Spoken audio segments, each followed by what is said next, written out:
Assalamualaikum warahmatullahi wabarakatuh. Perkenalkan, nama saya Musdalifah. Baik, saya akan membuat resume dari kelompok 1 sampai 4. Yang pertama, kelompok 1 yaitu pengertian dan ruang lingkup kesehatan reproduksi.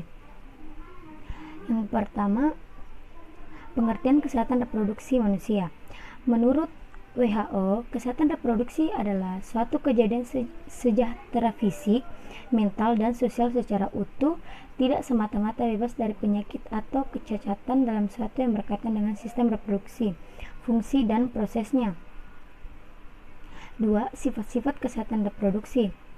Menurut WHO, remaja adalah penduduk dalam rentang usia 10-19 tahun, sedangkan menurut Peraturan Menteri Kesehatan Republik Indonesia Nomor 25 Tahun 2014, remaja adalah penduduk dalam rentang usia 10-18 tahun, dan menurut Badan Kependudukan dan Keluarga Berencana atau BKKBN, rentang usia remaja adalah 10-24 tahun dan belum menikah. 3.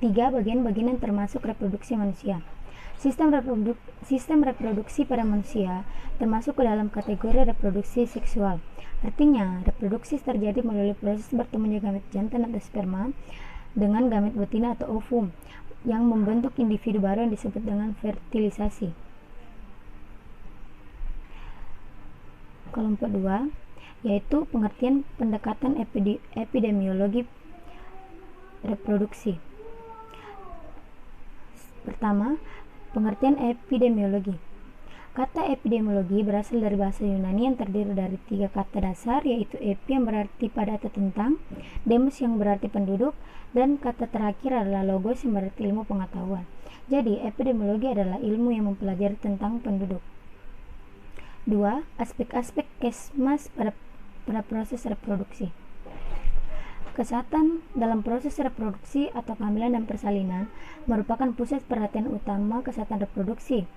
Studi kesehatan reproduksi menaruh perhatian upaya membebaskan individu dari segala kemungkinan gangguan kesehatan karena proses reproduksi.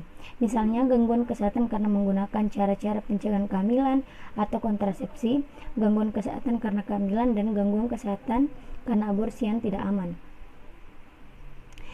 3. Menjelaskan penilaian faktor risiko atau cacat air BBLR kematian janin dan bayi.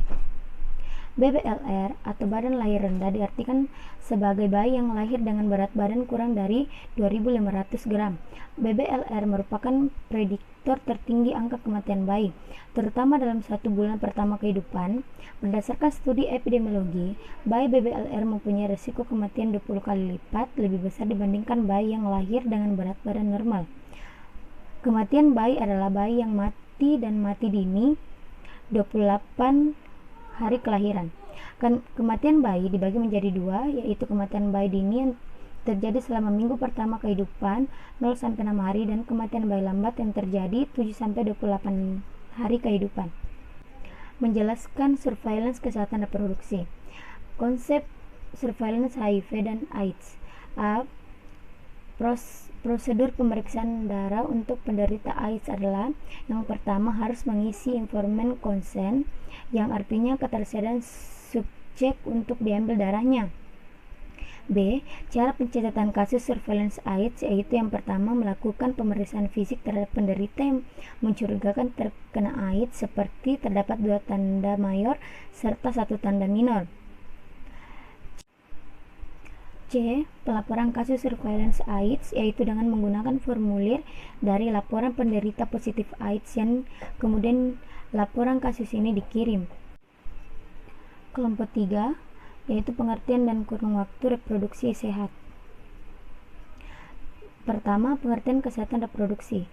Kesehatan reproduksi adalah suatu keadaan sejahtera fisik, mental, dan sosial secara utuh, tidak semata-mata bebas dari penyakit atau kecacatan dalam suatu yang berkaitan dengan sistem reproduksi, proses, dan fungsinya. 2. Masa reproduksi sehat. Yang pertama, masa konsepsi.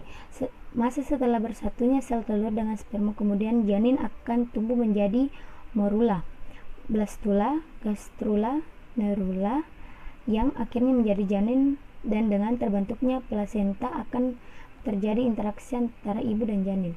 2. Masa bayi dan anak. Masa bayi dan anak adalah masa pertumbuhan dan perkembangan yang sangat cepat. Tumbuh kembang motorik kasar dan motorik halus akan berjalan dengan baik bila kesehatan bayi dan anak dalam keadaan prima. 3. Faktor-faktor yang mempengaruhi kesehatan reproduksi. Pertama, faktor ekonomis dan demografis. Faktor ekonomi dapat mempengaruhi kesehatan reproduksi, yaitu kemiskinan, tingkat pendidikan yang rendah, dan ketidaktahuan tentang perkembangan seksual dan proses reproduksi. 2. Faktor budaya dan lingkungan.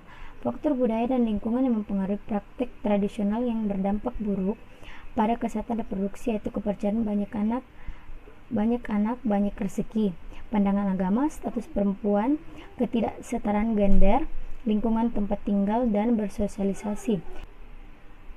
Kelompok 4 yaitu pengertian, masalah, dan penanggulangan gizi dalam reproduksi. Pengertian gizi dalam masa reproduksi.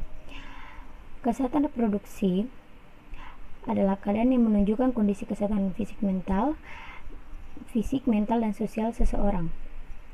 Zat gizi dibutuhkan untuk menyempurnakan pertumbuhan dan fungsi organ reproduksi pada masa pubertas tubuh, memproduksi hormon-hormon seks, serta sehingga alat reproduksi berfungsi dan mengalami perubahan.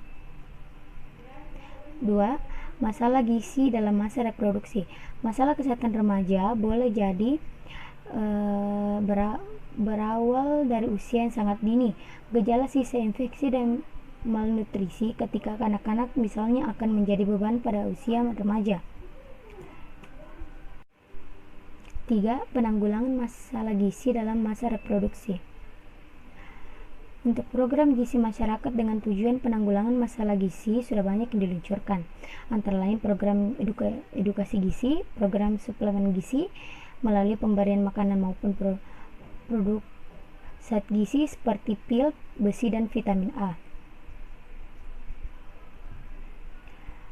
Sekian dari saya. Wassalamualaikum warahmatullahi wabarakatuh.